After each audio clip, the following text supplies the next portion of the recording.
ಆಕಾಶವಾಣಿ ಭದ್ರಾವತಿ. ಇಂದಿನ ಕಾರ್ಯಕ್ರಮದಲ್ಲಿ ರಾಣಿ ಚೆನ್ನಭೈರಾದೇವಿಯವರ ಕುರಿತು ಪತ್ರಕರ್ತರಾಗಿ ಕೆಲಸ ನಿರ್ವಹಿಸಿರುವ ಹಾಗೂ ವಿವಿಧ ಪ್ರಕಾರದ ಲೇಖನಗಳ ಮೂಲಕ ಪ್ರಸಿದ್ಧರಾಗಿರುವಂತಹ ಲೇಖಕರಾದ ಪ್ರಭಾಕರ್ ಕಾರಂತ್ ಅವರೊಡನೆ ಸಂವಾದ. ಈ ಸಂವಾದದಲ್ಲಿ ಭಾಗವಹಿಸುತ್ತಾರೆ ಆಕಾಶವಾಣಿ ಭದ್ರಾವತಿ ಕೇಂದ್ರದ ಕಾರ್ಯಕ್ರಮ ಮುಖ್ಯಸ್ಥರಾದ ಎಸ್.ಆರ್. ಭಟ್. ಕೇಳುಗರೆ, ಇತಿಹಾಸವನ್ನು ಕೆದಕುತ್ತಾ ಹೋದಂತೆ ನಮಗೆ ಬಹಳಷ್ಟು ಸಾಮ್ರಾಜ್ಯಗಳ ಪರಿಚಯ ಆಗುತ್ತೆ, ಬಹಳಷ್ಟು ಸಾಮ್ರಾಟರ ಪರಿಚಯ ಆಗುತ್ತೆ. ಅದರೊಟ್ಟಿಗೆ ಅಲ್ಲಲ್ಲಿ ಆಳಿದಂತಹ ರಾಣಿಯರ ಪರಿಚಯನೂ ಆಗ್ತಾ ಹೋಗುತ್ತೆ. ನಮ್ಮ ಕರ್ನಾಟಕದಲ್ಲಿಯೂ ಕೂಡ ಮಹಾನ್ ಮೇರು ಸಾಧನೆಯನ್ನು ಮಾಡಿದಂತಹ ರಾಣಿಯರು ಆಗಿ ಹೋಗಿದ್ದಾರೆ. ನೀವು ಕೆಳದಿ ಚೆನ್ನಮ್ಮನ ಕೇಳಿರ್ತೀರಿ, ಹಾಗೆಯೇ ನಮ್ಮ ಮೈಸೂರು ಒಡೆಯರ ಕಾಲದಲ್ಲಿಯೂ ಕೂಡ ಕೇಳಿರ್ತೀರಿ. ಆದರೆ ನಮ್ಮ ಒಂದು ಈ ಶಿವಮೊಗ್ಗ ಅಥವಾ ಉತ್ತರ ಕನ್ನಡ ಜಿಲ್ಲೆಯಲ್ಲಿ ಆಗಿ ಹೋದಂತಹ ರಾಣಿಯರ ಪೈಕಿ ಅತ್ಯಂತ ಪ್ರಸಿದ್ಧರಾದಂಥವರು ರಾಣಿ ಚೆನ್ನಭೈರಾದೇವಿ. ಇಂದು ರಾಣಿ ಚೆನ್ನಭೈರಾದೇವಿ ಅವರ ಕುರಿತಂತೆಯೇ ವಿಶೇಷ ಮಾಹಿತಿನ ತಿಳಿಸೋ ಪ್ರಯತ್ನವನ್ನು ಮಾಡ್ತಾ ಇದ್ದೀವಿ. ಇದನ್ನು ತಿಳಿಸೋದಕ್ಕೋಸ್ಕರವಾಗಿ ಪತ್ರಕರ್ತರಾಗಿ ಕೆಲಸವನ್ನು ನಿರ್ವಹಿಸಿದಂಥವರು, ಹಾಗೆಯೇ ವಿವಿಧ ಪ್ರಕಾರದ ಲೇಖನಗಳ ಮೂಲಕನೇ ಪ್ರಸಿದ್ಧರಾದಂತಹ ಲೇಖಕರಾದ ಪ್ರಭಾಕರ್ ಕಾರಂತ್ರವರಿದ್ದಾರೆ. ಪ್ರಭಾಕರ್ ಕಾರಂತ್ರವರೇ, ನಮಸ್ಕಾರ. ನಮಸ್ಕಾರ. ನಾನು ಹೇಳ್ತಾ ಇದ್ದೆ, ರಾಣಿಯರು ಬಹಳಷ್ಟು ಜನ ಆಳಿ ಹೋಗಿದ್ದಾರೆ, ಹಾಗೆಯೇ ಅಳಿದು ಹೋಗಿದ್ದಾರೆ. ಆಳಿ ಅಳಿದ ರಾಣಿಯರನ್ನು ನಾವು ಮರೆತು ಬಿಡ್ತಾ ಇದ್ದೀವಿ. ಇವತ್ತು ನಾವು ನಮ್ಮ ಕ್ಷೇತ್ರದ ರಾಣಿ ಚೆನ್ನಭೈರಾದೇವಿ ಅವರ ಕುರಿತಂತೆಯೇ ಒಂದಿಷ್ಟು ಮಾಹಿತಿಯನ್ನು ನಮ್ಮ ಕೇಳುಗರಿಗೆ ತಿಳಿಸ್ಕೊಳ್ಳೋಣ. ಯಾರು ಇವರು ರಾಣಿ ಚೆನ್ನಭೈರಾದೇವಿ? ತುಂಬ ಸಂತೋಷ. ನಮ್ಮ ಇತಿಹಾಸದಲ್ಲಿ ಅವಜ್ಞೆಗೊಳಗಾದ ಯಾವುದಾದ್ರು ರಾಣಿ ಹೆಸರು ಹೇಳ್ಬೋದಾದರೆ ಅದು ಚೆನ್ನಭೈರಾದೇವಿ. ನೀವು ಅವಜ್ಞೆ ಅಂತ ಹೇಳ್ಬಿಟ್ಟೆ ಕಾರಂತ್ರ, ಏನು ಹೀಗೆ ಹೇಳ್ಬಿಟ್ರಿ? ಈ ಚೆನ್ನಭೈರಾದೇವಿ ಅಂತಿದ್ದಾಳಲ್ಲ, ಇದನ್ನು ಭಾರತ ಕೊಂಡಾಡಿ ಇವತ್ತಿಗೂ ನಮ್ಮ ಇತಿಹಾಸದಲ್ಲಿ ಶಾಶ್ವತವಾದಂಥ ಸ್ಥಾನವನ್ನು ಕೊಟ್ಟು ನಮ್ಮ ಮಕ್ಕಳಿಗೆ ತಿಳಿಸ್ಬೇಕಾದಂಥ ರಾಣಿ ಅವಳು. ಇಡೀ ಪ್ರಪಂಚದಲ್ಲಿ ಆಳ್ವಿಕೆ ನಡೆಸಿದ ರಾಣಿಯರನ್ನು ಒಂದು ಪಟ್ಟಿ ಮಾಡೋದಾದರೂ ಮೊದಲ ಸ್ಥಾನದಲ್ಲಿ ಚೆನ್ನಭೈರಾದೇವಿ ಬರ್ತಾಳೆ. ಹಾಗಾಗಿ ಅಂಥ ಒಂದು ಮಹಾನ್ ರಾಣಿಯನ್ನು ನಮ್ಮ ಮಕ್ಕಳಿಗೆ ಗೊತ್ತೇ ಇಲ್ಲ, ಅವ್ರ ಬಗ್ಗೆ ಇತಿಹಾಸವೇ ಗೊತ್ತಿಲ್ಲ, ಪಟ್ಟಿಗಳಲ್ಲಿ ಇರಲಿಲ್ಲ ಅಂದರೆ ತುಂಬ ವಿಷಾದ ಪಡಬೇಕಾಗುತ್ತೆ. ವಿಷಾದ ಪಡುವಂತಹ ವಿಷಯ ಅಂತ ಹೇಳ್ಬಿಟ್ರೆ ಪ್ರಭಾಕರ್ ಕಾರಂತವರೇ, ಹಾಗಿದ್ರೆ ಚೆನ್ನಭೈರಾದೇವಿಯವರು ಅವಜ್ಞೆಗೆ ಒಳಗಾದರು ಅಂತ ಹೇಳ್ತಾ ಇದ್ದೀರಿ. ಅವರನ್ನು ಜ್ಞಾಪಿಸಿಕೊಳ್ಳುವಂಥ ಪ್ರಯತ್ನ ನಾವಾದರೂ ಇವತ್ತಿನ ಕಾರ್ಯಕ್ರಮದಲ್ಲಿ ಮಾಡೋಣ. ಇತ್ತೀಚೆಗೆ ಬಂದಂತಹ ಒಂದು ಮಹಾನ್ ಮೇರು ಕೃತಿ ಗಜಾನನ ಶರ್ಮಾ ಅವರು ಬರೆದಂಥದ್ದು ಚೆನ್ನಭೈರಾದೇವಿ ಅಂತಲೇ ಬರೆದಿದ್ದಾರೆ. ಅದರಲ್ಲಿ ಸ್ಥೂಲವಾದಂಥ ಪರಿಚಯವನ್ನು ಮಾಡಿಕೊಡುವಂಥ ಪ್ರಯತ್ನವನ್ನು ಮಾಡಿದ್ದಾರೆ. ಅದರೊಟ್ಟಿಗೆ ಪ್ರಧಾನಿಗಳ ಬಾಯಲ್ಲಿಯೂ ಕೂಡ ಇವರ ಹೆಸರು ಬರೋ ಹಾಗೆ ಆಯಿತು. ಪ್ರಭಾಕರ್ ಕಾರಂತ್ರೆ, ತಾವು ಕೂಡ ಈ ಕೃತಿಯಲ್ಲಿ ಒಂದಿಷ್ಟು ಕೈಯಾಡಿಸಿರಿ ಅಂತ ತಿಳ್ಕೊಂಡಿದ್ದೀನಿ. ನಾನೇನು ಚೆನ್ನಭೈರಾದೇವಿ ಬಗ್ಗೆ ತಿಳ್ಕೊಂಡು ಅದು ಪೂರ್ತಿ ಕ್ರೆಡಿಟ್ ಗಜಾನನ ಶರ್ಮರಿಗೆ ಹೋಗಬೇಕು. ಬಹುಶಃ ಇವತ್ತು ಕರ್ನಾಟಕದಲ್ಲಿ ಯಾರಾದರೂ ಪ್ರಾಜ್ಞರು ಅಂತ ಚೆನ್ನಭೈರಾದೇವಿ ಬಗ್ಗೆ ತಿಳ್ಕೊಂಡಿದ್ರೆ ಅದು ಈ ಕಾದಂಬರಿ ಮೂಲಕನೇ ತಿಳ್ಕೊಂಡಿದ್ದು. ಇದರಲ್ಲಿ 2 ಪಾರ್ಟು ಇತಿಹಾಸ ಕಾದಂಬರಿಗಳನ್ನು ತುಂಬ ಜನ ಬರೆದಿದ್ದಾರೆ. ಅದು ಒಂದು ಯುದ್ಧ ಆಗುತ್ತೆ, ಬ್ರಿಟಿಷರನ್ನು ಸೋಲಿಸ್ತಾರೆ ಅಂತ ಬರೆದ್ರೆ ಆ ಯುದ್ಧದ ವಿವರಗಳೆಲ್ಲ ಕಾದಂಬರಿಕಾರ ತನ್ನ ಕಲ್ಪನೆ ಸೇರಿಸ್ತಾನೆ, ಹೇಗೆ ಸೋಲಿಸಿರ್ಬೋದು ಅಂತ. ಇದರಲ್ಲೂ ಪೋರ್ಚುಗೀಸ್ ಜೊತೆಗೆ 2 ಸತಿ ಚೆನ್ನಭೈರಾದೇವಿ ಯುದ್ಧ ಮಾಡಿ ಅವರನ್ನು ಸೋಲಿಸಿದ ಘಟನೆಗಳನ್ನು ವರ್ಣರಂಜಿತವಾಗಿ ಅದೆಲ್ಲ ಬರೀತಾರೆ. ಅದು ಒಂದು ಪಾರ್ಟು. ನನಗೆ ತುಂಬ ಆಸಕ್ತಿ ಕೆರಳಿಸಿದ್ದು ಈ ಪುಸ್ತಕದಲ್ಲಿ ಅಂದರೆ ಸ್ವತಃ ಗಜಾನನ ಶರ್ಮರೇ ಬರೆದಿದ್ದಂಥ ಮುನ್ನುಡಿ. ತಾನು ಹೇಗೆ ಈ ಚುಕ್ಕೆಗಳನ್ನೆಲ್ಲ ಕಂಡುಹಿಡಿತಾ ಹೋದೆ ಅಂತ ಅವರು ವಿವರಿಸಿದ್ದಾರೆ. ಐತಿಹಾಸಿಕ ದಾಖಲೆ ಕೊಟ್ಟಿದ್ದಾರೆ. ದೇಶ ವಿದೇಶಗಳಲ್ಲಿ, ಯುರೋಪ್ ಇರ್ಬೋದು, ಅಮೇರಿಕ ಇರ್ಬೋದು, ಆಗಿನ ಕಾಲದ 16ನೇ ಶತಮಾನದ ಕಾಲದಲ್ಲಿ ಬರೆದಂಥ ಲೇಖನಗಳನ್ನು, ಪುಸ್ತಕಗಳನ್ನು ಸಂಗ್ರಹಿಸಿ ಅಧ್ಯಯನ ಮಾಡಿ ಆ ಮುನ್ನುಡಿಯನ್ನು ಬರೆದು ಕೊಟ್ಟಿದ್ದಾರೆ ನಮಗೆ. ಒಂದು 30-35 ಪುಟಗಳ ಸುದೀರ್ಘ ಮುನ್ನುಡಿ. ಅದೇ ಒಂದು ರೀತಿಯಲ್ಲಿ ಅರ್ಧ ಕಾದಂಬರಿ. ಅದೊಂದು ದೊಡ್ಡ ಪ್ರೌಢ ಪ್ರಬಂಧ ಆಗುತ್ತೆ. ಮುನ್ನುಡಿಯೇ ಪ್ರೌಢ ಪ್ರಬಂಧ. ಒಂದು ಡಾಕ್ಟರೇಟಿಗೆ ಸಲ್ಲಿಸ್ಬೋದಂತ ಅತ್ಯುತ್ತಮ ಪ್ರೌಢ ಪ್ರಬಂಧ ಅದು. ಆ ಮುನ್ನುಡಿಯಲ್ಲಿ ನಮಗೆ ಚೆನ್ನಭೈರಾದೇವಿನ ನಾವು ನಿರ್ಲಕ್ಷ್ಯ ಯಾಕಾಗಿರ್ಬೋದು ಅವಳು, ಆಮೇಲೆ ಅವಳ ಬಗ್ಗೆ ಕಟ್ಟುಕತೆಗಳು ಹೆಂಗೆ ಉಟ್ಕೊಂಡ್ವು, ಅವಳ ನಿಜವಾದ ಚಾರಿತ್ರ್ಯ ಏನು, ಅವಳ ನಿಜವಾದ ಮಹತ್ವ ಏನು, ಇಷ್ಟು ನಮಗೆ ಆ ಮುನ್ನುಡಿ ಕಟ್ಟಿಕೊಡುತ್ತೆ. ಈ ಮುನ್ನುಡಿ ಕಟ್ಟಿಕೊಡುತ್ತೆ ಅಂತ ಅಂದ್ಬಿಟ್ರೆ ಕಾರಂತವ್ರೆ, ನಾವು ಈ ಪುಸ್ತಕದ ವಿಮರ್ಶೆಯೊಟ್ಟಿಗೆ ಒಂದಿಷ್ಟು ಜ್ಞಾನವನ್ನು ಪಡ್ಕೊಳ್ಳೋ ಪ್ರಯತ್ನವನ್ನು ಮಾಡೋಣ. ರಾಣಿ ಚೆನ್ನಭೈರಾದೇವಿ ಯಾರು ಅನ್ನೋದ್ರಿಂದ ಪ್ರಾರಂಭ ಮಾಡೋಣ. ಸಾಳು ವಂಶ ಇರುತ್ತಲ್ಲ, ಕರ್ನಾಟಕದಲ್ಲಿ ಆಳ್ವಿಕೆ ನಡೆಸಿದಂಥ ಜೈನ ರಾಣಿ, ಅದರಲ್ಲಿ ಕಡೇ ರಾಣಿ ಚೆನ್ನಭೈರಾದೇವಿ. ಅವಳಿಗೂ ರಾಜ್ಯ ಕಳ್ಕೊಂಡು ಅವಳ ಅಕ್ಕ ರಾಜ್ಯಭಾರ ಮಾಡ್ತಿರ್ತಾಳೆ. ಆ ಅಕ್ಕನ ಪೋರ್ಚುಗೀಸರು ಬಂದು ಭಟ್ಕಳವನ್ನು ಸುಟ್ಟು ಹಾಕಿ ಅಕ್ಕನ ಕೊಲೆ ಮಾಡ್ತಾರೆ. ರಾಜ್ಯ ಕಳ್ಕೊಂಡಂಥ ಒಂದು ಹೆಂಗಸು ಪುನಃ ಆ ರಾಜ್ಯನ ಗಳಿಸಿ ತನ್ನ ರಾಜ್ಯನ ಇಡೀ ವಿಶ್ವದಲ್ಲಿರೋ ರಾಜರೆಲ್ಲ ಶ್ರೀಮಂತರಾಗಿದ್ದು ಹೇಗೆ ಅಂದರೆ ಅಕ್ಕಪಕ್ಕದ ರಾಜ್ಯದ ಮೇಲೆ ಯುದ್ಧ ಮಾಡೋದು, ಲೂಟಿ ಮಾಡೋದು, ಅಥವಾ ತನ್ನ ಪ್ರಜೆಗಳನ್ನೇ ಲೂಟಿ ಮಾಡೋದು, ತೆರಿಗೆ ಹೆಚ್ಚಿಸೋದು, ದೌರ್ಜನ್ಯ ಮಾಡೋದು. ಆದರೆ ವಿಶ್ವದ ದಾಖಲೆಯಲ್ಲಿ ಚೆನ್ನಭೈರಾದೇವಿ ಒಬ್ಬಳೇ ಬೇರೆ ಯಾರ ಮೇಲೂ ಯುದ್ಧ ಮಾಡಿ ಅವ್ರ ಸಂಪತ್ತು ದೋಚಲಿಲ್ಲ, ಮತ್ತು ತನ್ನ ಪ್ರಜೆಗಳ ತೆರಿಗೆ ಹೆಚ್ಚು ಮಾಡಿ ಅವ್ರನ್ನ ದೋಚಲಿಲ್ಲ. ಆದರೆ ಆಗಿನ ಕಾಲದಲ್ಲಿ ಅತಿ ಸಂಪದ್ಭರಿತ ರಾಜ್ಯವಾಗಿ ತನ್ನ ರಾಜ್ಯನ ರೂಪಿಸಿದ್ಲು. ಅಂದರೆ ಒಂದು ರಾಜ್ಯ ಇಲ್ಲ ರಾಷ್ಟ್ರ ಸಂಪದ್ಭರಿತವಾಗಬೇಕು ಅಂತಂದರೆ, ಆರ್ಥಿಕವಾಗಿ ಸದೃಢವಾಗಬೇಕು ಅಂತಂದರೆ ಚೆನ್ನಭೈರಾದೇವಿ ಅವರು ಒಂದು ರೀತಿಯಲ್ಲಿ ಮುಂಚೂಣಿಯಲ್ಲಿ ನಿಲ್ತಾರೆ ಅಂತ ಹೇಳ್ಬೋದಾ? ಹೌದೌದು. ತುಂಬ ನಮ್ಮ ಇವತ್ತಿನ ಪಾಲಿಟಿಕ್ಸಲ್ಲಿ ಒಂದು ರಾಜ್ಯ ಸಂಪದ್ಭರಿತ ಹೇಗೆ ಮಾಡಬೇಕು ಅನ್ನೋದನ್ನು ಚೆನ್ನಭೈರಾದೇವಿ ಇತಿಹಾಸ ನೋಡಿದರೆ ತಿಳಿಬೋದು. ತೆರಿಗೆನೇ ಹಾಕಿಲ್ಲ ಅಂತ ಹೇಳ್ತೀರಿ ಆಗಿದ್ರೆ? ತೆರಿಗೆ ಹೆಚ್ಚು ಮಾಡಲಿಲ್ಲ, ತೆರಿಗೆ ಕೊಡಲೇಬೇಕು. ತೆರಿಗೆ ಹೆಚ್ಚು ಮಾಡಿ ತನ್ನ ಸಂಪತ್ತು ಹೆಚ್ಚಿಗೆ ಮಾಡೋದಕ್ಕೆ ಜನರಿಗೆ ಸಂಕಟ ಕೊಟ್ಟವಳಲ್ಲ. ಅವಳು ಮಾಡಿದ ಮುಖ್ಯ ಇದು ಅಂದರೆ ಆವಾಗ ತನ್ನ ರಾಜ್ಯದಲ್ಲಿ ಕಾಳುಮೆಣಸು ಬೆಳೀತಾ ಇತ್ತು, ಏಲಕ್ಕಿ ಬೆಳೀತಾ ಇತ್ತು. ಈ ಬೆಳೆಗಳನ್ನು ನಾಡಿಗೆ ತಂದ್ಲು, ರೈತರ ಹತ್ರ ಬೆಳೆಸಿದ್ಲು. ಅದನ್ನು ವ್ಯಾಪಾರ ಮಾಡುವಂಥ ವ್ಯಾಪಾರಸ್ಥರನ್ನು ಪ್ರೋತ್ಸಾಹಿಸಿದ್ಲು. ಸಾಂಬಾರು ಪದಾರ್ಥಗಳನ್ನು ರಫ್ತು ಮಾಡೋದನ್ನು ತಿಳ್ಕೊಂಡ್ಲು. ಇಡೀ ಯುರೋಪಿಗೆ ಇಲ್ಲಿಂದ ಸಾಂಬಾರು ಪದಾರ್ಥಗಳು ಹೋಗೋ ಹಾಗೆ ಮಾಡಿದ್ಲು, ಮತ್ತು ಅವ್ರನ್ನ ಆಟ ಆಡಿಸಿದ್ಲು ಯುರೋಪ್ನವ್ರು. ವ್ಯಾಪಾರದಲ್ಲಿ ದುಷ್ಟತನ ಮಾಡಿ ನಮಗೆ ಲಾಸ್ ಮಾಡಿ ಅವ್ರು ಲಾಭ ಮಾಡ್ಕೊಳಕ್ಕೆ ಬಿಡಲಿಲ್ಲ ಅವಳು. ಅಷ್ಟು ಚಾಣಾಕ್ಷತೆಯಿಂದ ಒಂದು ರಫ್ತು ವ್ಯವಹಾರನ ಅಭಿವೃದ್ಧಿಪಡಿಸಿದ್ಲು, ಬಂದರು ಅಭಿವೃದ್ಧಿಪಡಿಸಿದ್ಲು. ಇಷ್ಟೆಲ್ಲ ಹೇಳ್ತಾ ಇರಬೇಕಿದ್ರೆ ಅವರ ಕಾಲಮಾನವನ್ನು, ಕಾಲಘಟ್ಟವನ್ನು ತಿಳ್ಕೊಳ್ಳೇಬೇಕಲ್ವ ಪ್ರಭಾಕರ್ ಅಂತಂದ್ರೆ? ಹೌದು. 1575-80 ಇರ್ಬೋದು. 80ರಿಂದ 1600 16ನೇ ಶತಮಾನ ಅಂತ ಹೇಳ್ಬೋದು. 55 ವರ್ಷಗಳ ಕಾಲ ಸುದೀರ್ಘವಾಗಿ ರಾಜ್ಯ ಮಾಡಿದಾಳೆ. 55 ವರ್ಷಗಳ ಕಾಲ ಒಬ್ಬಳೇ ರಾಣಿ ಸಾಮ್ರಾಜ್ಯವನ್ನ ಕಟ್ಟಿ ಬೆಳೆಸ್ತಾಳೆ ಅಂತಂದಾಗ ಎಲ್ಲಿ ಅವಳ ಸಾಮ್ರಾಜ್ಯ ಸ್ಟಾರ್ಟ್ ಆಯಿತು, ಎಲ್ಲಿಯವರೆಗೆ ವಿಸ್ತಾರ ಆಗಿತ್ತು? ಅವಳ ಸಾಮ್ರಾಜ್ಯ ಹೊನ್ನಾವರ, ಗೇರ್ಸೊಪ್ಪ, ಇತ್ಲಗ ಸಾಗರ, ಆವಿನಹಳ್ಳಿ ತನಕನೂ ವಿಸ್ತಾರ ಆಗಿತ್ತು. ಒಂದು ಸೀಮಿತ ಪ್ರದೇಶ, ಅದು ಕಾಳಿ ಕಣಿವೆ ಪ್ರದೇಶ ಅಂತ ಇಟ್ಕೊಂಡ್ರೆ ಬಂದರು ಪ್ರದೇಶನೂ ಸೇರಿತ್ತು. ಅದಷ್ಟು ಜಾಗದಲ್ಲಿತ್ತು. ಆದರೆ ಸೀಮಿತ ಪ್ರದೇಶ ಆದರೂ ಇಡೀ ನಮ್ಮ ಕರ್ನಾಟಕಕ್ಕೆ ಅತಿ ಮುಖ್ಯವಾದಂಥ ಅನೇಕ ಕೆಲಸಗಳನ್ನು ಅವಳು ಮಾಡಿದ್ದಾಳೆ. ಗೇರಸೊಪ್ಪೆಯನ್ನ ಮುಖ್ಯ ಕೇಂದ್ರ ಬಿಂದುವನ್ನಾಗಿಟ್ಕೊಂಡು ರಾಜ್ಯಭಾರವನ್ನು ನಡೆಸಿದಂತಹ ಈ ಚೆನ್ನಭೈರಾದೇವಿ ಇನ್ನೊಂದು ಹೆಸರಿನಿಂದಾನೇ ಬಹಳ ಪ್ರಖ್ಯಾತಲಾಗಿದ್ರಲ್ವ ಪ್ರಭಾಕರ್? ಹೌದು. ಅವಳನ್ನ ಇವತ್ತಿಗೂ ಜನ ನೆನಪಿಸ್ಕೊಳ್ಳೋದು ಕಾಳು ಮೆಣಸಿನ ರಾಣಿ. ಹೌದು. ಯಾಕೆಂದರೆ ಜನರಿಗೆ ಕಾಳು ಮೆಣಸಿನ ಕೃಷಿ ಮಾಡಿ ಗೊತ್ತಿರಲಿಲ್ಲ. ಕಾಡಿಗೆ ಹೋಗಿ ಆದಷ್ಟು ತೆಕ್ಕೊಂಬರ್ತಿದ್ರು. ಅದನ್ನು ತಂದು ಕಾಡಿನ ಬೆಳೆಯನ್ನು ನಾಡಿನ ಬೆಳೆಯಾಗಿ ಮಾಡಿ ಅದಕ್ಕೊಂದು ಬೆಲೆ ಕೊಡಿಸಿದ್ಲು. ನೀವು ನಾಡಿನ ಬೆಳೆ ಮಾಡಿದ ಕೂಡಲೇ ಅದೇನು ಉದ್ಧಾರ ಆಗಲ್ಲ. ಅದಕ್ಕೆ ವಿದೇಶದಲ್ಲಿರುವಂಥ ಅತಿ ತಿನ್ನದ ಬೆಲೆ ಅನ್ನೋದನ್ನು ತಿಳ್ಕೊಂಡ್ಬಿಟ್ಟು, ನೋಡಿ ನನ್ನ ಹತ್ರ ಇದೆ, ನಿಮ್ಗೆ ಎಷ್ಟು ಟನ್ ಬೇಕು, 100 ಟನ್ ಬೇಕಾ, ನನ್ನ ಹತ್ರ ಅಗ್ರಿಮೆಂಟ್ ಮಾಡ್ಕೊಳ್ಳಿ, ಕೊಡ್ತೀನಿ ಅಂತ. ಇವಳು ಸಂಪತ್ತು ಹೆಚ್ಚಾಗ್ತಾ ಬಂದಂಗೂ ವಿದೇಶಿಯರ ದ್ವೇಷ ಇವಳ ಮೇಲೆ ಹೆಚ್ಚಾಯ್ತು ಈ ರಾಜ್ಯ ಮೇಲೆ. ಈ ರಾಣಿನ ಒಂದು ಮಟ್ಟ ಮಡಗಿಸಿದ್ರೆ ಈ ಕಾಳುಮೆಣಸೆಲ್ಲ ನಾವು ಪುಕ್ಷಾಟೆ ತಗೊಂಡು ಹೋಗ್ಬೋದು ಅನ್ನೋ ನಿರ್ಧಾರ ಮಾಡಿ 2 ಸರಿ ಪೋರ್ಚುಗೀಸರು ಅವಳ ಮೇಲೆ ದಾಳಿ ಮಾಡ್ತಾರೆ. ಎರಡೂ ದಾಳಿಯಲ್ಲಿ ಅವರ ಸೈನ್ಯ ಬಲ ದೊಡ್ಡದು, ಅವರಿಗಿರುವ ಶಸ್ತ್ರಾಸ್ತ್ರಗಳು ಇದು ದೊಡ್ಡದು. ಎರಡೂ ದಾಳಿಯಲ್ಲಿ ಜಾಣ್ಮೆಯಿಂದ ಅವ್ರನ್ನ ಸೋಲಿಸಿ ಓಡಿಸ್ತಾಳೆ. ಎಲ್ಲಿವರೆಗೆ ಬರುತ್ತೆ ಅಂದರೆ, ಪೋರ್ಚುಗೀಸಿನ ಇಲ್ಲಿಯ ಮುಖ್ಯಸ್ಥ ತನ್ನ ರಾಜನಿಗೆ ಕಾಗದ ಬರೀತಾನೆ, ನಾವು ಬೇರೆ ರಾಜರ ಜೊತೆಗೆ ಎಲ್ಲ ವ್ಯವಹಾರ ಮಾಡ್ದಂಗೆ ಇವಳ ಜೊತೆಗೆ ಮಾಡಿದ್ರೆ ಸರಿಯಾಗಲ್ಲ, ಇವಳು ಅತಿ ವಿಶೇಷವಾದ ರಾಣಿ, ಇವಳ ಜೊತೆಗೆ ಸ್ಮೂತಾಗಿ ಅವಳಿಗೂ ಗೌರವ ಕೊಟ್ಟು ನಾವು ವ್ಯವಹಾರ ಮಾಡೋದು ನಮಗೂ ಕ್ಷೇಮ, ಅವಳಿಗೂ ಕ್ಷೇಮ ಅಂತ. ನಾವು ಸಾಮಾನ್ಯವಾಗಿ ಮಹಿಳಾ ದಿನಾಚರಣೆಯ ಸಂದರ್ಭದಲ್ಲಿ ಮಹಿಳೆಯರನ್ನ ನೆನೆಸ್ಕೊಳ್ಳೋದನ್ನ ನೋಡ್ತೀವಿ. ಆದರೆ ಇವಳು ನಿತ್ಯ ನೂತನವಾಗಿ ನಿರಂತರವಾಗಿ ನೆನೆಸ್ಕೊಳ್ಳೇಬೇಕಾದಂತಹ ಒಂದು ಮಹಿಳಾ ಶಕ್ತಿ ಅಲ್ವಾ ಕಾರಣ? ಹೌದೌದು, ಮಹಿಳಾ ಶಕ್ತಿ. ಇಡೀ ಭಾರತ ಹೆಮ್ಮೆ ಪಡ್ಬೇಕು ಸರ್. ಭಾರತದಲ್ಲಿ ಇಂಥ ಒಬ್ಳು ರಾಣಿ ಇದ್ಲು, ಹಿಂಗೆ ಸಮೃದ್ಧ ಮಾಡಿ ರಾಜ್ಯಭಾರ ಆಳಿದ್ಲು, ಮತ್ತೊಂದು ಹೆಸರು ಹೇಳ್ತಾ ಇರಬೇಕಾದಂಥ ರಾಣಿ. ನಮ್ಮ ಮಕ್ಕಳಿಗೆ ಇದನ್ನು ಕಲಿಸಿದ್ರೆ ಹೆಮ್ಮೆ ಪಡ್ತಾರೆ, ತಲೆ ಎತ್ತಿ ನಡೆಯೋದಕ್ಕೆ ಸಾಧ್ಯವಾದಂಥ ಒಂದು ಇತಿಹಾಸ. ನಾವು ಇತ್ತೀಚೆಗೆ ಮಾತನಾಡ್ತೀವಿ ಸಾಮಾನ್ಯವಾಗಿ ವಿದೇಶಿ ವಿನಿಮಯ, ಹಾಗೇನೆ ಟ್ರೇಡ್ ಪಾಲಿಸಿ.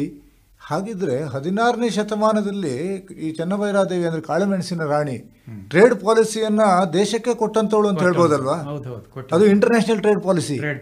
ನಿಮ್ಗೆ ಗೊತ್ತಿರ್ಬೋದು, ಬ್ರಿಟಿಷರು ಇಲ್ಲಿಗೆ ಬಂದಿದ್ದೇ ಮೆಣಸಿನ ಕಾರಣಕ್ಕಾಗಿ. ಮೊದಲು ಪೋರ್ಚುಗೀಸರು ಬಂದು ಸಾಂಬಾರು ಪದಾರ್ಥಗಳು ಹೆಚ್ಚಾಗಿ ಮೆಣಸು ಅಂದ್ರೆ ಚಿನ್ನದ ಕಾಳಲ್ಲಿ ಅಷ್ಟು ಹುಚ್ಚು ಹಿಡ್ದಿತ್ತು ಅವರಿಗೆ. ಆದರೆ ಈ ಚೆನ್ನಭೈರಾದೇವಿ ಆ ಗುಟ್ಟನ್ನು ತಿಳ್ಕೊಂಡ್ಲು. ಹ್ಮ್ ಹೇಗೆ ತಿಳ್ಕೊಂಡ್ಲೋ, ಅವಳು ವಿದೇಶಕ್ಕೆ ಯಾರನ್ನಾರು ಅವ್ರ ಜೊತೆ ಕಳಿಸಿದ್ಲೋ, ಅಲ್ಲಿ ಎಷ್ಟು ಮೌಲ್ಯ ಇದೆ ಇದಕ್ಕೆ, ನಮಗೆ ಎಷ್ಟು ಮೋಸ ಆಗ್ತಿದೆ ಅಂತ ತಿಳ್ಕೊಂಬಿಟ್ಟು ನಮಗೆ ಮೋಸ ಹೋಗಬಾರ್ದು, ನಾವು ಅವರಿಗೂ ಹೊರೆ ಆಗಬಾರ್ದು, ನಾವು ಮೋಸ ಆಗಬಾರ್ದು, ಬೆಳೆದ ರೈತನಿಗೂ ಸಿಗಬೇಕು, ವ್ಯಾಪಾರ ಮಾಡಿದ ಉದ್ಯಮಿಗೂ ಸಿಗಬೇಕು, ಅದೊಂದು ಇಂಡಸ್ಟ್ರಿಯಾಗೆ ಬೆಳೆಸ್ಬಿಟ್ಲು ಅವಳು. ಆ ಕಾಲದಲ್ಲಿನೇ ಈ ಒಂದು ಯೋಚನೆಯನ್ನು ಇಟ್ಕೊಂಡಂತಹ ರಾಣಿ ಅಂತ ಹೇಳಬೇಕು. ರಾಣಿ, ಹೌದು. ಒಂದು ಇಂಟರ್ನ್ಯಾಷನಲ್ ಟ್ರೇಡ್ ಪಾಲಿಸಿ, ಇನ್ನೊಂದು ಮುಖ್ಯವಾಗಿ ನಮಗೆ ರಾಣಿ ಚೆನ್ನಭೈರಾದೇವಿಯವರು ಕಾಣಿಸೋದು ಅಂತಂದ್ರೆ ರೈತರನ್ನ ಅಭಿವೃದ್ಧಿಗೊಳಿಸಿದ್ದು, ಅವರನ್ನ ಸಬಲೀಕರಣವನ್ನ ಮಾಡಿದ್ದು ಆ ಕಾಲದಲ್ಲಿ ನಾವು ನೋಡ್ತೀವಿ. ಹಾಗಿದ್ರೆ ನೋಡ್ತೀವಿ. ಮತ್ತೆ ನಿಮಗೆ ಗೊತ್ತಿರ್ಬೋದು, ಪೋರ್ಚುಗೀಸರು ಗೋವಾಕ್ಕೆ ಕಾಲಿಟ್ಟ ಕೂಡಲೇ ದೌರ್ಜನ್ಯಗಳು ಶುರುವಾಯಿತು. ಅವರು ದೌರ್ಜನ್ಯ ಶಿಬಿರಗಳನ್ನೇ ಮಾಡ್ತಿದ್ರು. ಧರ್ಮಾಂಧತೆ, ಆಮೇಲೆ ತಾರತಮ್ಯ, ಅದೆಲ್ಲ ಶುರುವಾಯಿತು. ಯಾರು ತಮ್ಮ ಮಾತನ್ನು ಮೀರೋದಿಲ್ವೋ ಅವ್ರು ಇರೋದಕ್ಕೆ ಸಾಧ್ಯ ಇಲ್ಲ ಅನ್ನೋ ಸ್ಥಿತಿ ಬಂತು. ಅವಾಗ ವಲಸೆ, ಈ ಕಾಶ್ಮೀರದ ವಲಸೆ ಏನು ನೀವು ಕರಿತೀರೋ ಅದಕ್ಕಿಂತ ಪೂರ್ವದಲ್ಲಿ ನಡೆದ ದೊಡ್ಡ ವಲಸೆ ಗೋವಾದಿಂದ ವಲಸೆ ಬಂದಿತ್ತು. ಯಾವುದು? ಕಾಶ್ಮೀರದ ಒಂದು ಇನ್ಸಿಡೆಂಟ್ ನಲ್ಲಿ ಕಾಶ್ಮೀರಿ ಪಂಡಿತರು ಅಂತ ಹೇಳ್ಬಿಡ್ತು ವಲಸೆ ಬಂದ್ರು. ಇಲ್ಲಿ ಗೋವಾದಿಂದ ಯಾರು ವಲಸೆ ಬಂದ್ರು? ಗೋವಾದಿಂದ ಗೌಡ ಸಾರಸ್ವತ ಬ್ರಾಹ್ಮಣರು ಮತ್ತು ಕುಡ್ಬಿ ಜನಾಂಗ, ಕಾಡಲ್ಲಿ ವಾಸಿಸುವವರು, ಅವರಿಬ್ಬರಿಗೂ ತಮ್ಮ ಧರ್ಮ ಬಿಟ್ಟು ಪೋರ್ಚುಗೀಸರ ಧರ್ಮಕ್ಕೆ ಸೇರೋದಕ್ಕೆ ಇಷ್ಟ ಆಗಲಿಲ್ಲ. ಸೊ ಧರ್ಮ ಉಳಿಸ್ಕೊಬೇಕು ಅಂತ ಬರೀ ಕೈಯಲ್ಲಿ ಅಲ್ಲಿನ ಆಸ್ತಿ ಪಾಸ್ತಿಗಳನ್ನೆಲ್ಲ ಬಿಟ್ಟು ಕಷ್ಟಪಟ್ಟು ಗೋವಾದಿಂದ ನಡ್ಕೊಂಡು ಪಾದಯಾತ್ರೆ ಅಥವಾ ಗಾಡಿ ಬಂದವರು. ಅವರಿಗೆ ಆಶ್ರಯ ಕೊಟ್ಟ ಪ್ರಥಮ ರಾಣಿ ಚೆನ್ನಭೈರಾದೇವಿ. ವಲಸಿಗರಿಗೂ ಕೂಡ ಆಶ್ರಯವನ್ನು ಕೊಡುವಂತಹ ಧಾರಾಳತೆ ಇವರ ಹತ್ರ ಇತ್ತು ಅಂತ ಆಯ್ತು. ಆಗಿದ್ರೆ ಚೆನ್ನಭೈರಾದೇವಿ ಹತ್ರ ಇತ್ತು. ಮತ್ತು ಆ ವಲಸಿಗರನ್ನ ಕೀಳಾಗಿ ಕಾಣಲಿಲ್ಲ. ತನ್ನ ರಾಜ್ಯದಲ್ಲಿ ಅಥವಾ ತನ್ನ ರಾಜ್ಯದ ಆಚೆಗೆ ಅವರು ಹೋಗಿ ವ್ಯಾಪಾರ ನಡೆಸಿ ಅಲ್ಲಿಂದ ಬಿಟ್ಟು ಬಂದವರು ಸದೃಢವಾಗೋಕ್ಕೆ, ಸಮೃದ್ಧರಾಗೋಕ್ಕೆ ಏನು ಬೇಕೋ ಅಷ್ಟೂ ನೆರವನ್ನು ಅವಳು ಕೊಟ್ಟಿದ್ದಾಳೆ. ಈ ಒಂದು ತಾವು ಗೌಡ ಸಾರಸ್ವತ ಬ್ರಾಹ್ಮಣರಿರ್ಬೋದು ಅಥವಾ ಕುಣಬಿಗಳಿರ್ಬೋದು ವಲಸೆ ಬಂದಂಥ ಸಮಯದಲ್ಲಿ ಆಶ್ರಯವನ್ನು ಕೊಟ್ಟರು ಅಂತಂದ್ರೆ, ಇವರು ಯಾವ ಧರ್ಮಕ್ಕೆ ಸೇರಿದಂಥವಳು? ಚೆನ್ನಭೈರಾದೇವಿ ಜೈನ ಧರ್ಮಕ್ಕೆ ಸೇರಿದಂಥ ಸಾಳು ವಂಶ, ಜೈನ ಧರ್ಮ ಸೇರಿದವರು. ಆದರೆ ಅವಳು ದೇವಸ್ಥಾನಗಳನ್ನು ಅಭಿವೃದ್ಧಿಪಡಿಸಿದ್ಲು, ಬಸದಿಗಳನ್ನು ಅಭಿವೃದ್ಧಿಪಡಿಸಿದ್ಲು. ಆ ತಾರತಮ್ಯ ಏನಿರಲಿಲ್ಲ. ಈಗ ಒಂದು ಗೇರುಸೊಪ್ಪೆಯನ್ನು ಮುಖ್ಯ ಕೇಂದ್ರ ಬಿಂದುವನ್ನಾಗಿ ಇಟ್ಟುಕೊಂಡಂತಹ ರಾಣಿ ಚೆನ್ನಭೈರಾದೇವಿ ಈ ನಮ್ಮ ಇಡೀ ಕರ್ನಾಟಕ ಅಲ್ಲ, ಇಡೀ ದೇಶಕ್ಕೆ ಒಂದು ರೀತಿಯಲ್ಲಿ ಆದರ್ಶಪ್ರಾಯ ಆಗೋದು ವಿದೇಶಿ ವಿನಿಮಯಕ್ಕೆ ಸಂಬಂಧಪಟ್ಟ ಹಾಗೆ ಆಯಿತು. ಅದೇ ರೀತಿಯಲ್ಲಿ ರಾಜ್ಯ ಸಮೃದ್ಧವಾಗಿತ್ತು ಅಂತಂದರೆ, ಆ ರಾಜ್ಯ ಸಮೃದ್ಧವಾಗಿದ್ದಂಥ ಸಮಯದಲ್ಲಿ ವಿದೇಶಿ ವಿನಿಮಯ ಮಾಡಿಕೊಳ್ಳುವಂಥ ಸಮಯದಲ್ಲಿ ಬಹಳಷ್ಟು ಈ ಏನು ಇನ್ಫ್ರಾಸ್ಟ್ರಕ್ಚರ್ ಡೆವಲಪ್ಮೆಂಟ್ ಅಂತ ನಾವು ಇಂದಿನ ದಿನಗಳಲ್ಲಿ ಕೇಳ್ತೀವೋ ಅದನ್ನು ಆ ಕಾಲದಲ್ಲೂ ಕೂಡ ಅವಳು ಮಾಡಿರ್ಬೇಕಲ್ವಾ? ಅವಳು ವ್ಯವಹಾರಕ್ಕಾಗೇ ಇನ್ಫ್ರಾಸ್ಟ್ರಕ್ಚರ್ ಡೆವಲಪ್ ಮಾಡಿದ್ಲು, ಬಂದರನ್ನು ಅಭಿವೃದ್ಧಿಪಡಿಸಿದ್ಲು. ಕಾನ್ ಹೆದ್ದಾರಿ ಅಂತ ಇವತ್ತೂ ಇದೆ. ಅವಳು ಆಡಳಿತದ ಪ್ರದೇಶದಲ್ಲಿ ಕಾನಲ್ಲಿ ಒಂದು ಹೆದ್ದಾರಿ ಮಾಡಿದ್ಲು, ಈ ಮೆಣಸನ್ನ ತಗೊಂಡು ಹೋಗೋದಕ್ಕೆ. ಆಮೇಲೆ ಆ ಗಾಡಿಗಳಲ್ಲಿ ತಗೊಂಡು ಹೋಗ್ಬೇಕಾದ್ರೆ ಒಂದು ಐತಿಹಾಸಿಕ ದಾಖಲೆಗಳು, ಗಾಡಿಯಲ್ಲಿ ನಿಲ್ತಿದ್ವೋ ಗಾಡಿ ಕಟ್ಟೆ, ಇಂಥ ತುಂಬ ಊರುಗಳು ಇವತ್ತು ರಾಣಿ ಚೆನ್ನಭೈರಾದೇವಿ ಹೆಸರು ಹೇಳ್ತಿದೆ. ಮತ್ತೆ ಇತಿಹಾಸ ಅವಜ್ಞೆ ಮಾಡಿರ್ಬೋದು. ಅವಳ ರಾಜ್ಯದ ಪ್ರಜೆಗಳು 4 ಶತಮಾನಗಳ ನಂತರವೂ ರಾಣಿ ಹೆಸರು ಹೇಳ್ತಾರೆ, ಗೊಂಡ್ರು ಹೇಳ್ತಾರೆ. ಅವ್ವರಸಿ ಅಂತ ಕರಿತಿದ್ರು ಗೊಂಡ್ರು, ಅವ್ವ ಅರಸಿ ಎರಡು ಸೇರಿಸಿ ಅವಳು ನಮ್ಗೆ ಅರಸಿನೂ ಹೌದು ಅವ್ವನೂ ಹೌದು ಅನ್ನೋ ಪ್ರೀತಿ ಇಟ್ಕೊಂಡಿದ್ರು. ಅವ್ವರ್ಸಿಗೊಂದು ದೇವಸ್ಥಾನನೇ ಇದೆ. ಚೆನ್ನಭೈರಾದೇವಿದು ಗೇರ್ಸುಪ್ಪದಲ್ಲಿ ಚಿಕ್ಕದಾಗಿರ್ಬೋದು ಒಂದು ದೇವಸ್ಥಾನ. 4 ಶತಮಾನಗಳ ನಂತರನೂ ಅವಳನ್ನು ನೆನೀತಾ ಇದ್ದಾರೆ ಇವತ್ತು ಅಲ್ಲಿ ಜನಪದ.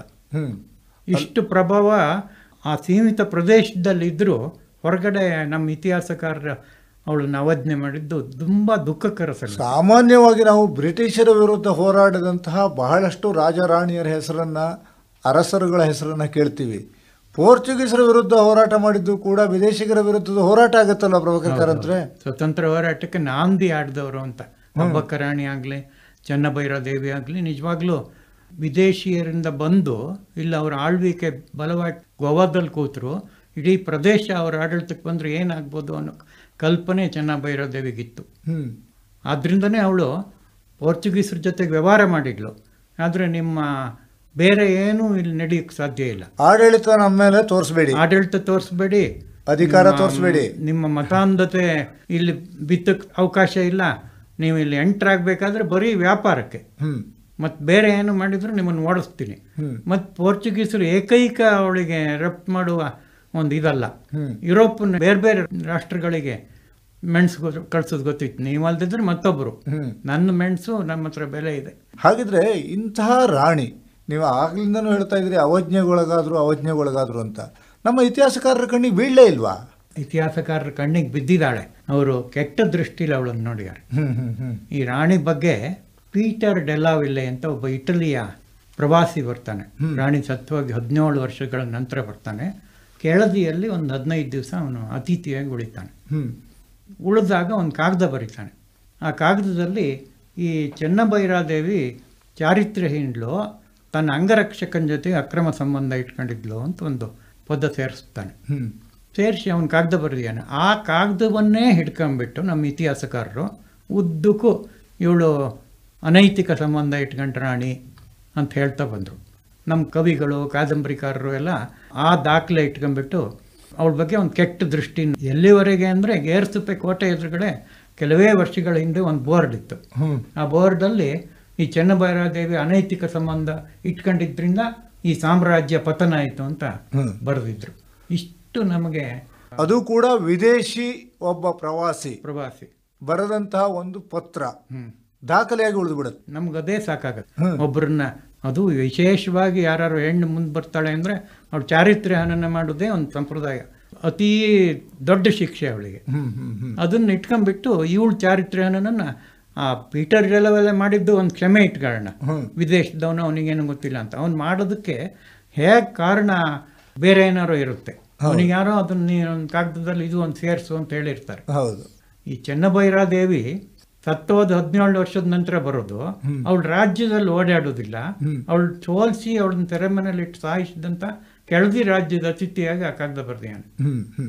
ಸೊ ಯಾವ ಪ್ರೇರಣೆಯಿಂದ ಅವನ ಬರ್ದಿರ್ಬೋದು ಅಂತ ನಾವು ಯೋಚನೆ ಮಾಡ್ಬೋದು. ಗಜಾನನ ಶರ್ಮ ಮುಖ್ಯ ಆಗೋದೇ ಇಲ್ಲೇ. ಅವರು ಪೀಟರ್ ಡೆಲಾವಿಲ್ಲೆ ಮಾತನ್ನ ನಂಬಲಿಲ್ಲ. ಅವನು ಯಾರು ಅನ್ನೋದು ಪತ್ತೆ ಮಾಡಿದ್ರು. ಇಟಲಿ ಮೂಲದ ಅವನು ಒಬ್ಬ ವಿಕ್ಷಿಪ್ತ ಮನಸ್ಥಿತಿಯ ವ್ಯಕ್ತಿ. ಅವನಿಗೆ ಮೊದಲು ಪ್ರೇಮ ವೈಫಲ್ಯ ಆಗುತ್ತೆ, ಆವಾಗ ಹುಚ್ಚಿಡಿಯುತ್ತೆ. ಆ ಹುಚ್ಚು ಸರಿ ಮಾಡೋಕ್ಕೆ ಪ್ರವಾಸ ಹೋಗುವಂತಾರೆ. ಆ ಪ್ರವಾಸ ಹೋದಾಗ ಇನ್ನೊಬ್ಬಳನ್ನು ಮದುವೆ ಆಗ್ತಾನೆ. ಯುರೋಪಲ್ಲಿ ಪ್ರವಾಸ ಮಾಡ್ತಿರ್ಬೇಕಾದ್ರೆ ಅವಳು ಸತ್ತೋಗ್ತಾಳೆ. ಆ ಸತ್ತೋದ್ರೆ ಅವನಿಗೆ ಎಷ್ಟು ಸುಪೀರಿಯಾರಿಟಿ ಕಾಂಪ್ಲೆಕ್ಸ್ ಅಂದರೆ, ತನ್ನ ರೋಮಲ್ಲೇ ಅವಳ ಹೆಣ ಸುಡಬೇಕು, ಸಂಸ್ಕಾರ ಮಾಡಬೇಕು. ಅದಕ್ಕೊಂದು ಪೆಟ್ಟಿಗೆಯಲ್ಲಿ ಇಟ್ಟು ಸುಳ್ಳು ಹೇಳಿ ಆ ಪೆಟ್ಟಿಗೆ ಸುಗಂಧ ದ್ರವ್ಯಗಳನ್ನು ಇಟ್ಕೊಂಡು ಆ ಪೆಟ್ಟಿಗೆಯಲ್ಲಿ ಇಟ್ಟುಬಿಟ್ಟು ಭಾರತಕ್ಕೆ ತರ್ತಾನೆ. ಅವಳ ಶವದ ಜೊತೆಗೆ ಸುಳ್ಳು ಹೇಳಿ ಬರೋನು. ಅವಳ ಜೊತೆಗೆ ಯಾರು ಸಹಾಯಕಿಯಾಗಿರ್ತಾರೋ ಅವಳನ್ನೇ ಮದುವೆ ಆಗ್ತಾನೆ. ಈ ಹೆಣ ಇಟ್ಕೊಂಡಾಗಲೇ ಅವಳನ್ನ ಮದುವೆನೂ ಆಗಿದ್ದಾನೆ. ಇಲ್ಲೆಲ್ಲ ಪ್ರವಾಸ ಮಾಡ್ಕೊಂಡು ವಾಪಸ್ ಹೋಗಿ ರೋಮಲ್ಲೇ ಅವನು ಅದನ್ನು ಅಂತ್ಯ ಸಂಸ್ಕಾರ ಮಾಡಿದ್ದಾನೆ. ಇಷ್ಟೊಂದು ವಿಕ್ಷಿಪ್ತ ಮನಸ್ಥಿತಿ ಅವನು. ಒಂದ್ಸರಿ ಚರ್ಚಲ್ಲಿ ಯಾರ ಮೇಲೋ ಸಿಟ್ಟುಕೊಂಡು ಬಹಿರಂಗವಾಗಿ ಎಲ್ಲರ ಎದುರುಗಡೆ ಒಬ್ಬನ ಕೊಲೆ ಮಾಡಿ ಚರ್ಚ್ ಅವನನ್ನು ಬಹಿಷ್ಕಾರ ಮಾಡುತ್ತೆ. ಆದರೆ ಅತ್ಯಂತ ಪ್ರಭಾವಶಾಲಿ. ಮತ್ತೆ ಅವನು ವಾಪಸ್ ಬರ್ತಾನೆ, ವಾಪಸ್ ಕರೆಸ್ಕೊಂತಾರೆ. ಹೀಗೊಬ್ಬ ವಿಕ್ಷಿಪ್ತ ಮನಸ್ಥಿತಿನ ವ್ಯಕ್ತಿ ಒಬ್ಬಳು ರಾಣಿ ಬಗ್ಗೆ ಏನೂ ಗೊತ್ತಿಲ್ಲದೆ, ಆ ಭಾಷೆ ಗೊತ್ತಿಲ್ಲ, ಸಂಸ್ಕೃತಿ ಗೊತ್ತಿಲ್ಲ, ಅಲ್ಲಿ ಯಾರು ಪರಿಚಯ ಇಲ್ಲ, ಅವಳು ಪ್ರದೇಶಕ್ಕೆ ಹೋಗಲಿಲ್ಲ, ಒಂದು ಕಾಗದ ಬರೆದಿದ್ದನ್ನು ಆಧಾರವಾಗಿ ಇಟ್ಕೊಳ್ಳೋದೇ ನಮ್ಮ ಮೂರ್ಖತನ. 16ನೇ ಶತಮಾನದಲ್ಲಿ ರಾಣಿಯ ಸಮಕಾಲೀನ ಇತಿಹಾಸಕಾರರು ಇದ್ದಾರಲ್ಲ, ಅಥವಾ ಅವ್ರ ಪತ್ರ ಬರೆಯೋರು ಇದ್ದಾರಲ್ಲ, ಅವ್ರು ಏನು ಬರೆದಿದ್ದಾರೆ ರಾಣಿ ಬಗ್ಗೆ ಅಂತ ನೋಡ್ಬೇಕು ನಾವು. ಯಾವುದೇ 4 ಜನ ಇತಿಹಾಸಕಾರರು ಅವಳ ಬಗ್ಗೆ ಉಲ್ಲೇಖ ಮಾಡ್ತಾರೆ. ಆ 4ರಲ್ಲೂ ಅವಳ ಶೌರ್ಯ, ಅವಳ ಆಡಳಿತ ಹೊಗಳ್ತಾರಷ್ಟೇ ಹೊರತು ಅವಳ ಚಾರಿತ್ರ್ಯದ ಬಗ್ಗೆ ಯಾರು ಬೆರಳು ತೋರಿಸೋದಿಲ್ಲ. ಚಾರಿತ್ರ್ಯದ ಬಗ್ಗೆ ಬೆರಳು ತೋರಿಸೋದಿಲ್ಲ. ಆಮೇಲೆ ಅದೇ ರೀತಿಯಲ್ಲಿ ತಾವು ಹೇಳಿದ ಹಾಗಲೇ ಕಪ್ಪು ಜನರ ವಿರುದ್ಧವೇ ಬರೆದಂತಹ ಒಬ್ಬ ಪ್ರವಾಸಿ ಸಂಪೂರ್ಣವಾಗಿ ಇತಿಹಾಸದ ಮೂಲ ದಾಖಲೆಯನ್ನು ಕೊಟ್ಟ ರೀತಿಯಲ್ಲಿ ವರ್ಣಿಸಲಾಗಿದೆ ಅಂತ ಹೇಳ್ತಿರ್ತಾ ಹೋಗಿದ್ರೆ, ಹಾಗಿದ್ರೆ ಇವರ ಬಗ್ಗೆ ಅವರೊಬ್ಬರದ್ದೇ ಆಧಾರ ಸಿಗುತ್ತಾ? ಬೇರೆ ಇತಿಹಾಸಕಾರರ ಕಣ್ಣಿಗೆ ಬೀಳಲೇ ಇಲ್ವಾ? ಪೀಟರ್ ಡೆಲಾವಿಲ್ಲೆ ಬಿಟ್ಟು ಆಗಿನ ಕಾಲದ ಯಾವುದೇ ಇತಿಹಾಸಕಾರರು ಚೆನ್ನಭೈರಾದೇವಿಯ ಚಾರಿತ್ರ್ಯದ ಬಗ್ಗೆ ಆಗಲಿ, ಅವಳ ನಡವಳಿಕೆ ಬಗ್ಗೆ ಆಗಲಿ ಟೀಕೆ ಮಾಡಲಿಲ್ಲ.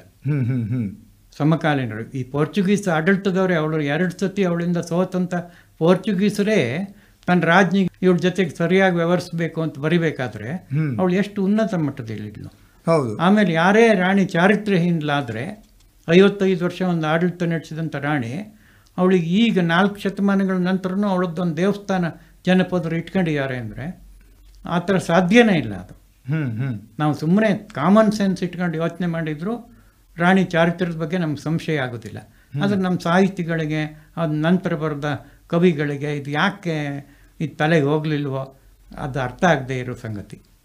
ನೋಡಿ, ಅಮೇರಿಕದ ಒಬ್ಬಳು ಭಾಷಾಶಾಸ್ತ್ರಜ್ಞೆ ಹನ್ನಾ ಚಾಪಲ್ ಅಂತ, ಅವಳು ಈ ಪೋರ್ಚುಗೀಸರು, ಬ್ರಿಟಿಷ್, ಯುರೋಪ್ ಇತಿಹಾಸಕಾರರು ಹೇಗೆ ಇತಿಹಾಸನ ಸೃಷ್ಟಿ ಮಾಡಿದ್ದಾರೆ ಅಂತ ಒಂದು ಸಂಶೋಧನೆ ಮಾಡ್ತಾಳೆ.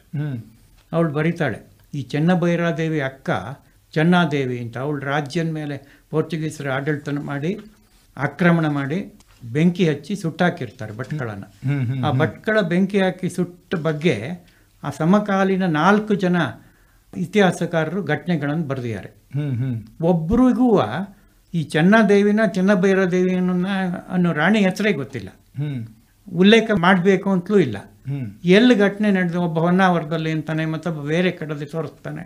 ಅವಳು ಬರೀತಾಳೆ, ಇವರು ಇತಿಹಾಸಕಾರರೇ ಅಲ್ಲ, ನಿಷ್ಪಕ್ಷಪಾತವಾಗಿ ಒಂದು ಇತಿಹಾಸ ಬರೆದವರಲ್ಲ, ಪುರುಷ ಮೇಲ್ಗೈ ಸಾಧಿಸ್ಬಿಟ್ಟು ಬಣ್ಣದ ಅಹಂಕಾರದಲ್ಲಿ ಇವರು ಇತಿಹಾಸ ಬರೆದವರು, ಒಂದು ವಯಸ್ಸದಷ್ಟು ಇದು ನಂಬಿಕೆಗಾರ ಅಲ್ಲ ಅಂತ ಬರೆದ್ಬಿಟ್ಟು ಅವಳು ಬರೀತಾಳೆ, ಚೆನ್ನಭೈರಾದೇವಿ ಕಾಲ ಎಲಿಜಬೆತ್ I ಕಾಲಕ್ಕೆ ಸಮ.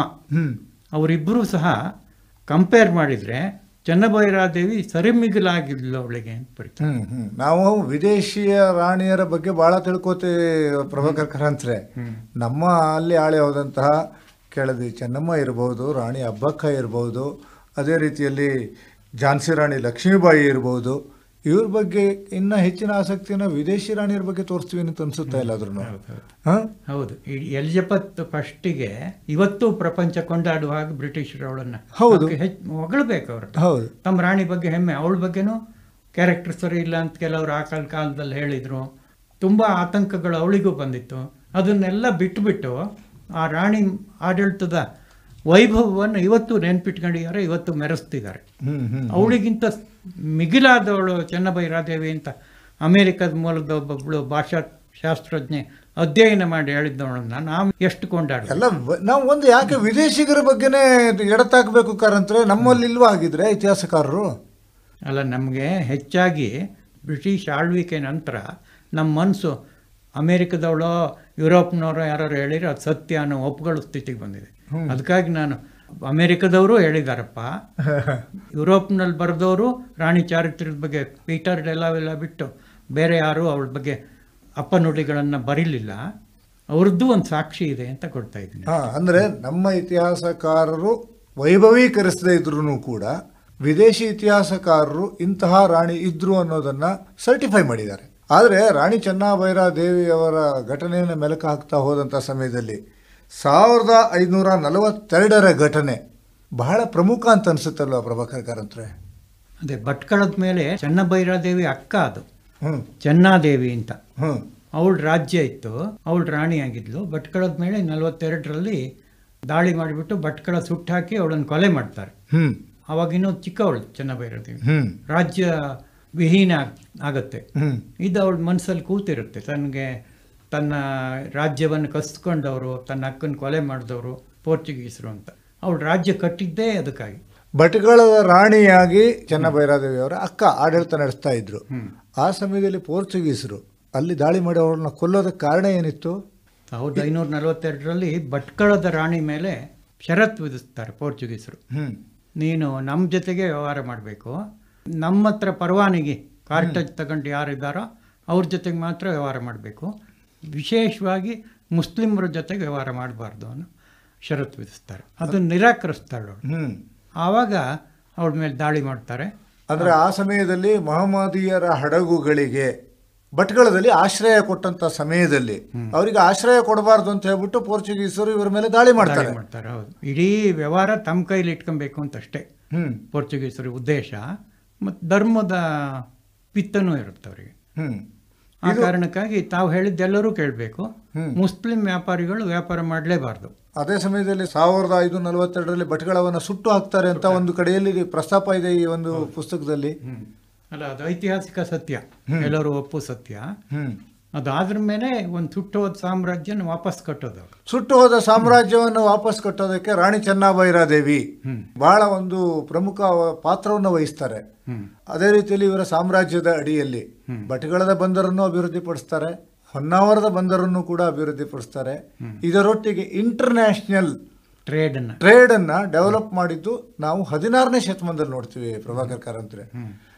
ಹಾಗೆಯೇ ಈ ರಾಣಿ ಚೆನ್ನಭೈರಾದೇವಿ ಬಹಳಷ್ಟು ಸಂದರ್ಭದಲ್ಲಿ, ಅಂದರೆ ಹಿಂದಿನ ಕಾಲದಲ್ಲಿ ನಾವು ನೋಡ್ತೀವಿ, ಎಲ್ಲ ಈಗಿನ ಥರದಲ್ಲಿ RBI ಇರಲಿಲ್ಲ, ಯಾವುದೇ ಒಂದು ಹಣ ಸಂಗ್ರಹಣೆ ಮಾಡೋದಕ್ಕೆ ಜಾಗ ಇರಲಿಲ್ಲ, ಯಾವುದೋ ಒಂದು ದೇವಸ್ಥಾನದಲ್ಲೋ ಅಥವಾ ಯಾವುದೋ ಒಂದು ವಿಶೇಷ ಪ್ರದೇಶಗಳಲ್ಲಿ ಹಣ ಸಂಗ್ರಹಣೆಗೆ ಒಂದು ಮಾರ್ಗವನ್ನು ಕಂಡುಕೋತಾ ಇದ್ರು. ಇವರು ಯಾವ ರೀತಿ ಮಾರ್ಗವನ್ನು ಕಂಡುಕೊಂಡಿದ್ರು? ಚೆನ್ನಭೈರಾದೇವಿ ಹತ್ರ ಅಧಿಕ ಸಂಪತ್ತು ಹೆಚ್ಚಾಗ್ತಾ ಹೋಯ್ತು. ಆಮೇಲೆ ಅವಳಿಗೆ ಭಯ ಇತ್ತು, ತಂದು ಸಂತಾನ ಇಲ್ಲ, ಮುಂದೆ ರಾಜ್ಯದ ಕಥೆ ಏನೋ, ಪ್ಲೂಟಿಕ್ ವರ್ರಿಗೆ ಸಿಕ್ಕಬಾರ್ದು ಅಂತ. ಅವಳು ಸಂಪತ್ತನ್ನು ಬಂಗಾರವಾಗಿ ಪರಿವರ್ತಿಸಿ ಅದನ್ನು ತನ್ನ ರಾಜ್ಯದಲ್ಲಿ ಗುಪ್ತ ಸ್ಥಳಗಳಲ್ಲಿ ಹುಗಿದಿಡ್ತಾ ಹೋದ್ಲು, ಬೆಳ್ಳಿ ಮತ್ತು ಬಂಗಾರ ಆಗಿ. ಇವತ್ತು ಬಂಗಾರ ಮಕ್ಕಿ ಅಂತಿದೆ, ಬೆಳ್ಳಿ ಮಕ್ಕಿ ಅಂತಿದೆ ಅನೇಕ ಪ್ರದೇಶಗಳಲ್ಲಿ. ಈಗ ಶರಾವತಿ ಯೋಜನೆ ಮಾಡುವಾಗ ಗುತ್ತಿಗೆದಾರರಿಗೆ ಬಂಗಾರದ ಗಟ್ಟಿಗಳು ಸಿಕ್ತಂತೆ, ಬೆಳ್ಳಿ ಗಟ್ಟಿಗಳು ಸಿಕ್ತಂತೆ ಅಂತ ಒಂದು ಪ್ರಚಲಿತ ಇತ್ತು ಆ ಪ್ರದೇಶದ ಜನರಿಗೆ. ನೀವು ಶರಾವತಿ ಕೊಳ್ಳದ ಜನರನ್ನ ಕೇಳಿ ಹೇಳ್ತಾರೆ. ಅದೆಲ್ಲ ರಾಣಿ ಹುಗಿದಿಟ್ಟಿಂತ ಸಂಪತ್ತು. ಈ ಸಂಪತ್ತಿಗಾಗೆ ಅವಳ ಮೇಲೆ ಆಕ್ರಮಣ ಮಾಡುವುದು ಅವ್ರ ಪಕ್ಕದ ರಾಜ್ಯ ಕೆಳದಿಯವರು. ಒಂದ್ಸರಿ ಆಕ್ರಮಣ ಮಾಡಿ ಅವ್ರು ಸೋತ್ ಹೋಗಿರ್ತಾರೆ. ನಂತರ ಅವಳು ವಯಸ್ಸಾಗಿ 72 ವರ್ಷ ಎಲ್ಲ ಆದ್ಮೇಲೆ, ದುರ್ಬಲ ಆದ್ಮೇಲೆ ಅವಳ ಸೇನಾ ನಾಯಕನ್ನೇ ಒಳಗೆ ಹಾಕೊಂಡ್ಬಿಟ್ಟು ಆ ಸೇನಾ ನಾಯಕನ ನೆರವಿನಿಂದ ಕಳ್ತನದಲ್ಲಿ ಹೋಗಿ ಅವಳನ್ನ ಅರೆಸ್ಟ್ ಮಾಡ್ತಾರೆ. ಅರೆಸ್ಟ್ ಮಾಡಿ ತಮ್ಮ ರಾಜ್ಯಕ್ಕೆ ಕರ್ಕೊಂಡ್ಬರ್ತಾರೆ. ಸೆರೆಮನೆಯಲ್ಲಿಟ್ಟು ಆ ಸಂಪತ್ತು ಎಲ್ಲೆಲ್ಲಿ ಇಟ್ಟಿದ್ದು ಹೇಳುತ್ತ. ಆದರೆ ರಾಣಿ ಬಾಯಿ ಬಿಡೋದಿಲ್ಲ. ನನಗೆ ಈ ಆಕ್ಷೇಪಣೆ ಇರೋದು ಈ ಕಾದಂಬರಿಲಿ ಒಂದೇ ಅಂದರೆ, ಈ ರಾಣಿಗೆ ಒಂದು ಸುಖಮರಣವನ್ನು ಕಲ್ಪಿಸಿದ್ದಾರೆ ಕಾದಂಬರಿಕಾರರು. ಅವಳು ಸಲ್ಲೇಖನ ವ್ರತ ಮಾಡಿ ತನ್ನ ಧರ್ಮದ, ಜೈನ ಧರ್ಮದ ಆಚರಣೆ ತನ್ನ ಪ್ರಾಣತ್ಯಾಗ ಮಾಡಿದ್ಲು. ಅದಕ್ಕೆ ಪೂರ್ತಿ ನೆರವಾದರು ಅವಳನ್ನು ತೆರೆಯಲಿಟ್ಟವರು ಅಂತ ಹೇಳಿದ್ದಾರೆ. ನೀವು ಆರಂಭದಲ್ಲಿ ಮಾತನಾಡ್ತಾ ಇರಬೇಕಿದ್ರೆ ಗೇರು ಸೊಪ್ಪೆಯನ್ನು ಕೇಂದ್ರ ಬಿಂದುವನ್ನಾಗಿ ಇಟ್ಟುಕೊಂಡು ರಾಣಿ ಚೆನ್ನಭೈರಾದೇವಿ, ಇಲ್ಲ ಕಾಳು ಮೆಣಸಿನ ರಾಣಿ, ಇಲ್ಲ ನೀವೇ ಹೇಳಿದಾಗನೆ ಅವ್ವರಸಿ, ಈ ಎಲ್ಲ ಬಿರುದುಗಳನ್ನು ಹೊಂದಂತವರು ಗೇರು ಸೊಪ್ಪೆ ಕೇಂದ್ರ ಬಿಂದುವಾಗಿ ಇಟ್ಕೊಂಡಿದ್ರು ಅಂತಂದ್ರೆ, ಈ ಸಾಗರ ಸೀಮೆಯಲ್ಲಿಯೂ ಕೂಡ ಅವರ ಆಡಳಿತ ಇತ್ತು ಅಂತ ಕಂಡು ಬರುತ್ತಲ್ವಾ? ಆವನಹಳ್ಳಿವರೆಗೂ ಅವಳ ರಾಜ್ಯ ವಿಸ್ತರಿಸಿತ್ತು.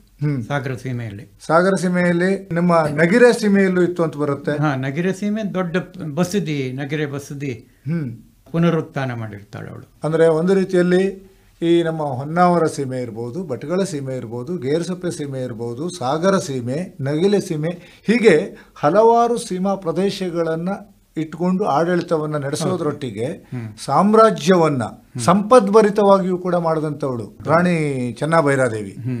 ಸಾಗರ ಸೀಮೆ ಅಂದರೆ ಕೆಳದಿಯವರ ಆಡಳಿತಕ್ಕೆ ಒಳಪಟ್ಟಿದ್ದು. ಅದ್ರ ಒಳಗೆ ಇವಳದ್ದು ರಾಜ್ಯ ಇರಬೇಕಾದ್ರೆ ಎಷ್ಟು ಪ್ರಭಾವಶಾಲಿ, ಎಷ್ಟು ಜನಪ್ರಿಯತೆ ಇತ್ತು ಅಂತ ಅದನ್ನು ಕಲ್ಪನೆ ಮಾಡ್ಕೊಳ್ಬೋದು. 55 ವರ್ಷಗಳ ಕಾಲ ನಿರಂತರ ಆಡಳಿತವನ್ನು ನಡೆಸಿದಂತಹ ರಾಣಿ ಚೆನ್ನಭೈರಾದೇವಿ ಅವರಿಗೆ ಸಂಬಂಧಪಟ್ಟ ಹಾಗೆ ಇನ್ನೊಂದಿಷ್ಟು ಮಾಹಿತಿಯನ್ನು ಅಥವಾ ಈ ಕಾಲದಲ್ಲಿ ಅವರ ಪ್ರಸ್ತುತತೆಯನ್ನು ತಿಳಿಸೋದಿದ್ರೆ ತಾವೇನು ಹೇಳ್ತೀರಿ?